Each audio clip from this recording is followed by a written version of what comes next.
Right ఇక అధికారంలోకి వచ్చినప్పటి నుంచి డ్రగ్స్ నివారణకు కఠిన చర్యలు తీసుకోవాలని అధికారులకు స్పష్టం చేసిన తెలంగాణ సీఎం రేవంత్ రెడ్డి మరోసారి ఇదే అంశంపై కీలక సమీక్ష నిర్వహించారు. తెలంగాణను డ్రగ్స్ రహిత రాష్ట్రంగా మార్చాలని తెలిపారు. ఇతర రాష్ట్రాలకు తెలంగాణ నార్కోటిక్స్ బ్యూరో ఆదర్శంగా ఉండే విధంగా పనిచేయాలని తెలిపారు. హైదరాబాద్లోని కమాండ్ కంట్రోల్ సెంటర్ను సందర్శించిన సీఎం రేవంత్ రెడ్డి రాష్ట్రంలో గంజాయి డ్రగ్స్ నిర్మూలనపై నార్కోటిక్స్ డ్రగ్స్ అధికారులతో సమీక్షించారు. రాష్ట్రంలో గంజాయి డ్రగ్స్ వాడకంపై ఉక్కుపాదం మోపాలని అధికారులకు దిశానిర్దేశం చేశారు. ఇక ఈ అంశంలో అధికారులు మరింత చురుగ్గా పనిచేయాల్సిన అవసరం ఉందని, డ్రగ్స్కు సంబంధించిన కేసులను ఎట్టి పరిస్థితుల్లో ఉపేక్షించవద్దని కూడా సీఎం రేవంత్ రెడ్డి అధికారులకు స్పష్టం చేశారు.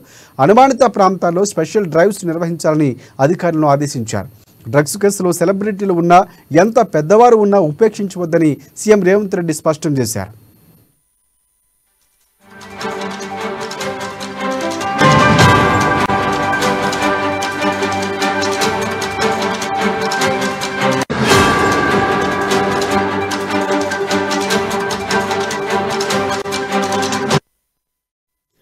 రైట్ అధికారంలోకి వచ్చినప్పటి నుంచే డ్రగ్స్ నివారణకు కఠిన చర్యలు తీసుకోవాలని అధికారులను స్పష్టం చేసినటువంటి తెలంగాణ సీఎం రేవంత్ రెడ్డి మరోసారి ఇదే అంశంపై కీలక సమీక్ష నిర్వహించారు.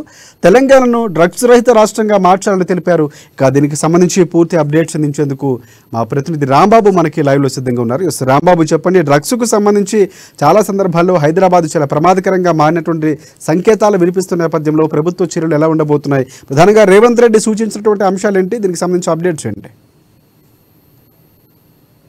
రాజశేఖర్ బెంగళూరు రేవ్ పార్టీ వ్యవహారంతో ఒక్కసారిగా తెలంగాణలోని పోలీసులు కూడా అలర్ట్ కావడం జరిగింది. అదేవిధంగా తెలుగు రాష్ట్రాల్లోని పోలీసులు ఇటు ప్రభుత్వాలు కూడా దీనిపైన ఫోకస్ పెట్టడం జరిగింది. అందులో భాగంగానే ముఖ్యమంత్రి రేవంత్ రెడ్డి స్వయంగా నిన్న కమాండ్ కంట్రోల్ సెంటర్కు వెళ్ళడం, అక్కడ ఉన్నటువంటి నార్కోటిక్ అధికారులతో కూడా భేటీ అయినటువంటి పరిస్థితి. రాష్ట్రంలో ఉన్నటువంటి ఇటు డ్రగ్స్ సంబంధించినటువంటి, గంజాయికి సంబంధించినటువంటి, ఇతర మత్తు పదార్థాలకు సంబంధించినటువంటి వ్యవహారం కానీ, లేకపోతే పబ్బులు, క్లబ్బులు తదితర అంశాలకు సంబంధించినటువంటి అన్ని వ్యవహారాలను కూడా పోలీసు ఉన్నతాధికారులతో సమీక్ష కూడా నిర్వహించడం జరిగింది. ఈ సమీక్షలో ప్రధానంగా ఈ యొక్క రాష్ట్రాన్ని డ్రగ్స్ రహిత రాష్ట్రంగా తీర్చిదిద్దాలని చెప్పి అందుకు ప్రభుత్వం అన్ని రకాలుగా సహాయ సహకారాలు అందిస్తుందని కూడా స్పష్టం చేయడం జరిగింది. దాంతో డ్రగ్స్ చైన్ ఎక్కడైతే మూలాలు ఉన్నాయో అక్కడే కంట్రోల్ చేయాలని చెప్పేసి, దానికి సంబంధించినటువంటి ఏ రకమైనటువంటి సపోర్ట్ కావాలన్నా ప్రభుత్వం అందిస్తుందని చెప్పేసి ముఖ్యమంత్రి స్పష్టం చేయడం జరిగింది. ఇప్పటికే తెలంగాణ కొత్తగా ఏర్పడినటువంటి కాంగ్రెస్ ప్రభుత్వం వచ్చి రాగానే ముఖ్యంగా ముఖ్యమంత్రి రేవంత్ రెడ్డి డ్రగ్స్ను నిర్మూలించాలని చెప్పేసి, డ్రగ్స్ రహిత రాష్ట్రంగా తెలంగాణ ఉండాలని చెప్పేసి కూడా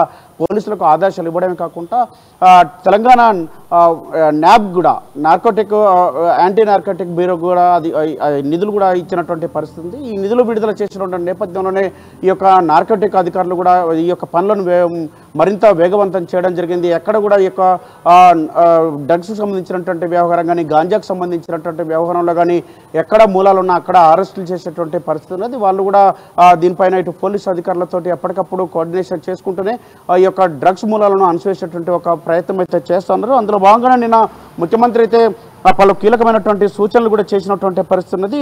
ఇది తెలంగాణ దేశానికి ఆదర్శంగా ఉండాలని చెప్పేసి, డ్రగ్స్ రహిత రాష్ట్రంగా ఉండాలని చెప్పేసి, డ్రగ్స్ పైన ఉక్కుపాదం మోపేందుకు డ్రగ్స్ అనే పదం వింటేనే జంకేలా ఇటు చర్యలు ఉండాలని చెప్పేసి, అందుకు ఏ రకమైనటువంటి చర్యలు తీసుకున్నా తాను సపోర్ట్గా ఉంటానని చెప్పి, ప్రభుత్వం సపోర్ట్గా ఉంటుందని కూడా చెప్పడం జరిగింది. ఆ సరిహద్దు రాష్ట్రాల్లో కూడా ఎప్పటికప్పుడు నిఘా ఏర్పాటు చేయాలని చెప్పేసి, అనుమానిత ప్రాంతంలో స్పెషల్ డ్రైవ్ను కూడా నిర్వహించాలని కూడా చెప్పడం జరిగింది. డ్రగ్స్ పైన మొత్తానికి ఉక్కుపాదం మోపాలని కూడా చెప్పినటువంటి పరిస్థితితోటి ఇటు పోలీసు అధికారులు కూడా ఆ ఉత్సాహంతో పనిచేసేటువంటి వాళ్ళందరికీ కూడా ప్రోత్సాహకాలు ఉంటాయని చెప్పేసి కూడా చెప్పడం జరిగింది. దీంతో ఈ యొక్క రాష్ట్రంలో పోలీసులు అయితే ముఖ్యమంత్రి ప్రకటనతో, అదేవిధంగా ముఖ్యమంత్రి సూచనలు సలహాలతో అయితే ఈ యొక్క డ్రగ్స్ పైన మరింత ముందుకెళ్లేందుకైతే తమ వంతు ప్రయత్నాలు కూడా చేస్తామని కూడా చెప్పడం జరిగింది. గతంలో ఉన్నటువంటి అనుభవాలను పోలీసులు పరిగణలోకి తీసుకుంటా ఉన్నారు. గతంలో 2016లో రాష్ట్రంలో సినీ ఇండస్ట్రీని కుదిపేసినటువంటి ఘటన, డ్రగ్స్ పెడ్లర్ కెల్విన్ ఇచ్చినటువంటి ఇన్వెస్టిగేషన్లు ఇచ్చినటువంటి రిపోర్టు తోటి అనేక మందిని కూడా పోలీసులు అయితే అప్పుడున్నటువంటి అకున్ సబర్వాల్ అధికారి పర్యవేక్షణలో ఈ యొక్క వీళ్ళందరినీ కూడా సినీతారులు, వివిధ ప్రముఖులను కూడా విచారణ చేపట్టినటువంటి పరిస్థితి ఉంది. ఆ తర్వాత వీళ్ళందరినీ కూడా అరెస్టులు చేసేటువంటి పరిస్థితుల్లో కొంతమంది రాజకీయ ప్రముఖుల జోక్యంతో 2018 ఎన్నికలు అప్పుడే వచ్చినటువంటి పరిస్థితిలో ఈ యొక్క కేసు కూడా నీరుగారినటువంటి పరిస్థితి ఉంది. అదేవిధంగా అకున్ సబర్వాల్ను కూడా ఎక్సైజ్ అండ్ ఎన్ఫోర్స్మెంట్ డైరెక్టర్ అయినటువంటి అకుల్ సవార్ వాళ్ళు కూడా బదిలీ చేయడంతో ఈ బదిలీ పైన తీవ్ర విమర్శలు కూడా రావడం జరిగింది. అత్యంత నిజాయితీపరుడైనటువంటి అధికారిని బదిలీ చేయడం ఏంటని చెప్పేసి కొన్ని రాజకీయ పక్షాలు కానీ లేకపోతే వివిధ ప్రముఖులు కూడా తీవ్రమైనటువంటి విమర్శలు చేసినటువంటి పరిస్థితి ఉండే.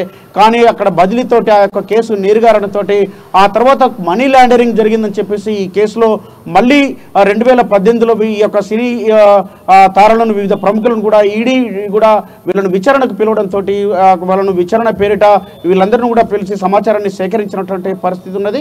మొత్తానికైతే రాష్ట్రంలో 2022లో తెలంగాణ న్యాబ్ను కూడా ఏర్పాటు చేయడము, దీనికి ఇటు ఆనాడు ఉన్నటువంటి సివి ఆనంద్ నేతృత్వంలో ఒక 2 ఎస్పీలతో కమిటీ వేసి దీన్ని ఈ యొక్క తెలంగాణ న్యాబ్ను ముందుకు తీసుకెళ్తూ నార్కోటిక్ అధికారులు అయితే ఈ యొక్క డ్రగ్స్ గంజా పైన దృష్టి సారించడం జరిగింది. దీనికి సంబంధించి 2 ఎస్పీల సమక్షంలో ఇటు సివి ఆనంద్ నేతృత్వంలో ఉన్నటువంటి ఈ బృందం అయితే ఇప్పుడు సందీప్ సాందిల్య దీనికి నేతృత్వం వహిస్తున్నారు. మొత్తానికైతే రాష్ట్రంలో డ్రగ్స్ నిర్మూలించేందుకైతే రాష్ట్ర ప్రభుత్వం ఇటు పోలీసు అధికారులు కూడా కృతనిశ్చయంతో ఉన్నారు. అందులో భాగంగానే నిన్న ముఖ్యమంత్రి ఇచ్చినటువంటి సూచనలు, గతంలో ఉన్నటువంటి అనుభవాలు, ఇటు బెంగళూరు రేవుపాటిలో జరిగినటువంటి డ్రగ్స్ కలకలం ఏదైతే ఉన్నదో దీనికి సంబంధించినటువంటి అంశం పైన ఒక్కసారిగా తెలుగు రాష్ట్రాల్లో ఉన్నటువంటి పోలీసులు ఆ ప్రభుత్వాలు కూడా అలర్ట్ అయినటువంటి పరిస్థితి. ముఖ్యంగా తెలంగాణ రాష్ట్రం అయితే అలర్ట్ కావడంతో ముఖ్యమంత్రి స్వయంగా వెళ్ళి దీనిపైన సమీక్ష జరపడంతో ఇటు సినీ ప్రముఖులు కూడా ఎవరున్నా కానీ, ఎంత పెద్దవారున్నా, రాజకీయ ప్రముఖులు కానీ సినీ ప్రముఖులు కానీ ఎంతటి వాళ్ళున్నా ఉపేక్షించొద్దని చెప్పేసి, ఎవరైనా చర్యలు తీసుకోవాలని చెప్పేసి అందుకు ప్రభుత్వం అండగా ఉంటుందని చెప్పడంతో ఆ పోలీసులు రెట్టించిన ఉత్సవంతో ముందుకెళ్లేటువంటి అవకాశం అయితే కనబడుతోంది. మొత్తానికైతే రాష్ట్రంలో డ్రగ్స్ నిర్మూలన ధ్యేయంగా ముందుకు పోలీసులు వెళ్లేటువంటి అవకాశం కనబడుతోంది. అందుకు ప్రభుత్వం ఇచ్చినటువంటి ప్రోత్సాహం, అదేవిధంగా ముఖ్యమంత్రి స్వయంగా ఈ సూచనల సలహాలతోటి రాష్ట్ర పోలీసులు నార్కటిక్ బృందం అయితే ముందుకు వెళ్ళేటువంటి అవకాశం కనబడుతోంది. రాజశేఖర్. ఎస్ రాంబాబు, గతంలో చూసుకుంటే కూడా అంటే ప్రధానంగా చిన్నపిల్లలు తినే చాక్లెట్లకు సైతం కూడా గంజాయి లాంటి మత్తు పదార్థాలు ఉన్నటువంటి సందర్భాలు చూసాం, మనం వార్తలు కూడా చూసాం. ఇక్కడ ప్రధానంగా చూసుకుంటే అంటే ఎక్కువగా పబ్బులు కల్చర్కి ప్రధానంగా ఉన్నటువంటి పరిస్థితి, అక్కడే ఎక్కువగా వినియోగిస్తున్నటువంటి పరిస్థితి కనిపిస్తుంది. సో వీటిపై పబ్బులపై కూడా ప్రత్యేకంగా అంటే సీఎం ఇచ్చిన సూచనలతో దృష్టి పెట్టే పోలీసులు అవకాశం ఏమైనా కనిపిస్తుందా? ప్రత్యేకంగా బృందాన్ని ఏర్పాటు చేసి ఇక్కడ తనిఖీలు ఎందుకంటే గతంలో టీపీసీసీగా ఉన్నటువంటి సందర్భంలో కూడా రేవంత్ రెడ్డి చాలా సందర్భాల్లో ప్రభుత్వానికి సంబంధించినటువంటి మంత్రులుగా ఉన్నటువంటి వ్యక్తులు కూడా విమర్శించినటువంటి పరిస్థితి మనం చూసాం. సో ఇక్కడ ప్రధానంగా వారిపై కూడా వెళ్ళే అవకాశాలు పూర్తి స్థాయిలో పబ్బులపై కూడా ప్రధానంగా చాలామంది కీలక వ్యక్తులకు సంబంధించిన పబ్బులు కూడా ఉన్నాయి. అక్కడ దొరికినటువంటి పరిస్థితులు కూడా గంజుకు సంబంధించినటువంటి మనం చాలా వార్తలు విన్నటువంటి పరిస్థితి కనిపిస్తుంది. సో వాటిపై ప్రధానంగా పోలీసులు దృష్టి ఉండే అవకాశం ఉందని ఎక్స్పెక్ట్ చేయొచ్చు అంటారా? తప్పకుండా రాజశేఖర్, పీసీసీ అధ్యక్షునిగా ఈనాటి ముఖ్యమంత్రి ఆనాడు పీసీసీ అధ్యక్షునిగా ఉన్నటువంటి సందర్భంలోనే ఆనాడు ఉన్నటువంటి బీఆర్ఎస్ సర్కార్ పైన, అందులో ఉన్నటువంటి మంత్రుల పైన అనేక ఆరోపణలు చేసినటువంటి పరిస్థితి ఉన్నది. ఈ యొక్క గత ప్రభుత్వానికి సంబంధించినటువంటి పెద్దల హస్తం ఈ యొక్క పబ్బులు క్లబ్బుల వ్యవహారంలో, ఇటు డ్రగ్స్ వ్యవహారంలో అనేక మంది కీలక పాత్రధారులు సూత్రధారులు ఉన్నారని చెప్పేసి ముఖ్యమంత్రి స్వయంగా ఆరోపించినటువంటి, అంటే ఆనాడు పీసీసీ అధ్యక్షుని హోదాలో ఆరోపించినటువంటి పరిస్థితి ఉండే. ఆ తర్వాత దీనికి సంబంధించినటువంటి వ్యవహారంలో వీళ్ళందరిని పైన విచారణ చేయాలని చెప్పేసి, అరెస్టులు చేయాలని చెప్పేసి కూడా ఇటు ఈడీకి అదేవిధంగా ఫిర్యాదు చేసినటువంటి పరిస్థితి ఉన్నది. ఈనాడు ఉంటున్న ముఖ్యమంత్రి ఇప్పుడు ఇచ్చినటువంటి ప్రోత్సాహం ఏదైతే పోలీసులకు చెప్పడం జరిగిందో, డ్రగ్స్ను నిర్మూలించడమే ధ్యేయంగా పనిచేయాలని చెప్పి అందుకు ప్రభుత్వం ఏదైతే అన్ని రకాలుగా సహాయ సహకారాలు అందిస్తుంది ఇప్పుడు చెప్పడం జరిగింది. ఆనాడు కూడా పీసీసీ అధ్యక్షుని హోదాలో కూడా ఈ యొక్క డ్రగ్స్ నిర్మూలన జరగాలని చెప్పి, రాష్ట్రంలో ఎలాంటి డ్రగ్స్ అంటే పదం ఉండకూడదని చెప్పేసి ఆ రోజు కూడా ఇటు కోరడం జరిగింది. అనేక వినతి పత్రాలు ఇవ్వడం జరిగింది. ఈడీని తదితర సంబంధిత అధికారులను కూడా కలిసినటువంటి పరిస్థితి ఉన్నది. కానీ ఆనాడు ఉన్నటువంటి ప్రభుత్వ పెద్దల హస్తం ఇందులో ఉందని చెప్పేసి రేవంత్ రెడ్డి ఆ రోజు ఆరోపణలు చేసినటువంటి నేపథ్యంలో ఇప్పుడున్నటువంటి పబ్బులు క్లబ్బుల వ్యవహారం పైన కూడా ముఖ్యమంత్రి దృష్టి సారించారు. ఇప్పటికే సంబంధిత అధికారులతో కూడా దీనిపైన చర్చించినట్టు తెలుస్తా ఉంది. గతంలో జరిగినటువంటి పబ్బులు క్లబ్బుల వ్యవహారంలో ఎక్కడైతే పబ్బులలో డ్రగ్స్ కల్చర్ ఎక్కడైతే ఈ యొక్క లభ్యమైందో దానికి సంబంధించినటువంటి కొంతమందిని అరెస్ట్ చేసినటువంటి పరిస్థితి ఉన్నదో, ఈ సమయానికి మించి నడిపేటువంటి క్లబ్బులు పబ్బులు కానీ వీటికి సంబంధించినటువంటి వ్యవహారంలో పోలీసులు చూసి చూడనట్టుగా వ్యవహరించకూడదని చెప్పేసి, సీరియస్గా ఉండాలని చెప్పి, ఎవరైనా ఎంతటి వారని చెప్పి రాజకీయ నాయకులైనా కానీ, అది అధికార పార్టీ అయినా లేకపోతే ఇతర విపక్ష పార్టీలైనా లేకపోతే సినీ ప్రముఖులైనా కానీ ఎవరిపైన కానీ చర్యలు తీసుకోవాలని చెప్పి ముఖ్యమంత్రి అయితే స్పష్టం చేయడం జరిగింది. గతంలో అంటే చిన్నపిల్లలు చదువుకున్నటువంటి స్కూల్ పిల్లలు చదువుకున్నటువంటి దగ్గర కానీ మత్తు చాక్లెట్లు కానీ లేకపోతే గంజాయి ప్యాకెట్లు కానీ ఇట్లాంటి సరఫరా చేసేటువంటి వ్యక్తులను గుర్తించాలని చెప్పేసి ఎక్కడైతే ఆ సంబంధితమైనటువంటి అంటే ఆనవాళ్ళు ఉంటే ఆనవాళ్ళు ఉన్నటువంటి పరిసర ప్రాంతాల్లో కూడా దానిపైన ఫోకస్ చేయాలని చెప్పేసి అక్కడ ఆ మూలాలు ఉన్నటువంటి వ్యక్తుల పైన నిఘా పెంచాలని చెప్పేసి వాళ్ళను అరెస్ట్ చేయాలని చెప్పేసి వాళ్ళపైన కఠినమైనటువంటి చర్యలు తీసుకోవాలని చెప్పేసి ముఖ్యంగా ఈ యొక్క హైదరాబాదు తెలంగాణ రాష్ట్రం గంజాయి డ్రగ్స్ నిర్మూలన రాష్ట్రంగా ఉండాలని చెప్పేసి అందుకు ప్రభుత్వం పూర్తి స్థాయి సహకారం ఉంటుందని చెప్పడం జరిగింది.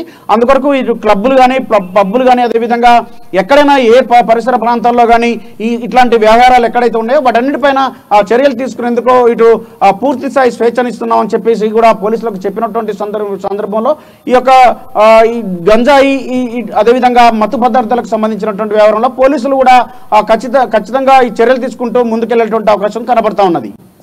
Right thanks for updates Rambabu. మొత్తానికి ప్రభుత్వ నిర్ణయంతో అయినా గంజాయి సరఫరాకు సంబంధించి డ్రగ్స్ రహితమైనటువంటి రాష్ట్రంగా డ్రగ్స్ రహిత హైదరాబాద్గా చూడాలని కోరుకుంది. ఎందుకంటే చాలా ఒక తరం నాశమైపోయినటువంటి పరిస్థితి, చాలా కీలకమైనటువంటి నిర్ణయంగా మనం చెప్పుకోవచ్చు. Right thanks for updates Rambabu.